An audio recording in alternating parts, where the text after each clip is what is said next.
குற்றவாளி சிறையிலிருந்து தப்பிச்சு ஓட முயற்சி செய்தால் அந்த குற்றவாளியை சுட்டு வீழ்த்தக்கூடிய அதிகாரி செவ்வாயோட ஆதிக்கத்தில் இருக்கிறவராக இருப்பார். செவ்வாய் அவர் ஜாதகத்தில் வலிமையாக இருக்கும்.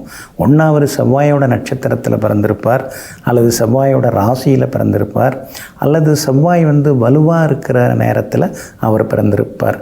அதே மாதிரி ஒரு கட்சியை, ஒரு இயக்கத்தை, ஒரு பெரிய சங்கத்தை தலைமை தாங்கி நடத்தக்கூடிய, வழிநடாத்தி செல்லக்கூடிய சக்தியெல்லாம் செவ்வாயின் ஆதிக்கம் இருந்தால் தாங்க முடியும்.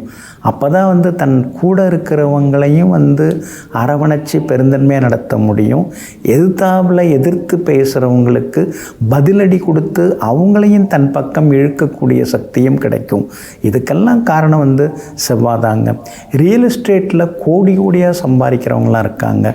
ஆனால் ஏதாவது ஒரு இடத்த வாங்கி அதில் பணத்தை போட்டுட்டு அது விற்காமல் போய் அதை நஷ்டமாகி நடுரோட்டுக்கு வர்றவங்களும் இருக்காங்க.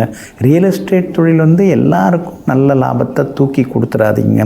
பொதுவாக நம்முடைய ஜாதகத்தில் லக்னத்துக்கு 2ஆம் இடம், 4ஆம் இடம், 11ஆம் இடம், இந்த 3 வீடுகளுக்கு உரிய கிரகங்கள் ஒருத்தவங்க ஜாதகத்தில் நல்லா இருக்கணுங்க.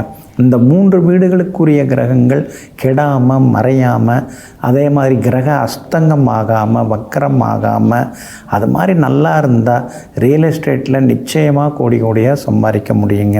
ஏன்னா செவ்வாய் ரொம்ப ரொம்ப முக்கியம்.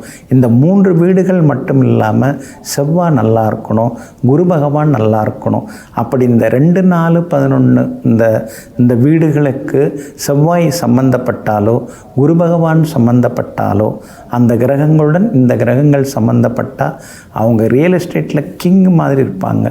எல்லாத்தையுமே பெருசாக சாதிப்பாங்க. ஒரு வருஷத்தில் டர்ன் ஓவர் எத்தனை கோடி தெரியுங்களா? நான் தான் அதிகமாக டேக்ஸ் கட்டுறேன் அப்படின்னு சொல்லிக்கிற ரியல் எஸ்டேட்காரங்களாம் இருக்காங்க.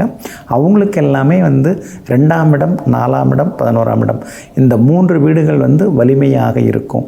இந்த 3 வீடுகள் வலிமையாக இருந்து 2க்குரிய லக்னத்துக்கு 2க்குரியனுடைய திசையோ, 4ஆம் இடத்துக்குரியனுடைய திசையோ, லாபாதிபதி திசையோ வரும்போது தான் அவங்க கோடி கோடியாக சம்பாதிக்கிறது, பெரிய அளவில் அவங்க தனிப்பட்ட வகையில் சொத்து வாங்கி போடுறது, இதெல்லாமே இருக்குங்க.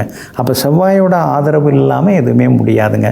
ஒருத்தர் ராஜதந்திரியாக இருக்கார் அப்படின்னு சொன்னால் அவருக்கு செவ்வாய் நல்லா இருக்கணுங்க. செவ்வாய் தான் சிவப்பு நிறத்துக்குரிய கிரகம். காரசாரமாக ஒருத்தர் சாப்பிட்றாருன்னா அவர் செவ்வாயோட ஆதிக்கத்தில் பிறந்திருக்காரு அப்படின்னு அர்த்தங்க.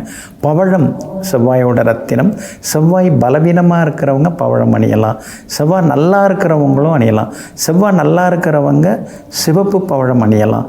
செவ்வாய் பலவீனமாக இருந்து செவ்வாயோட பலத்தை அதிகப்படுத்தணும்னா வெண்பவழம் அணியலாம். அந்த கல், வெண்பவழக்கல் அவங்களுக்கு உறுதுணையாக இருக்கும்.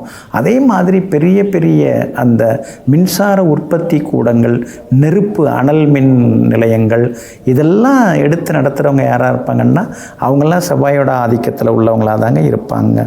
அதே மாதிரி வீரபத்திரர், ஸ்ரீ வீரபத்திரருடைய அம்சமாக இந்த செவ்வாய் இருக்கிறார். அதனால் ஸ்ரீ வீரபத்திரரை வணங்குவதன் மூலமாகவும், ஸ்ரீ முருகப்பெருமானை வணங்குவதன் மூலமாகவும் செவ்வாயோட ஆதிக்கத்தை, செவ்வாயோட அமைப்பை நாம் பெற முடியுங்க.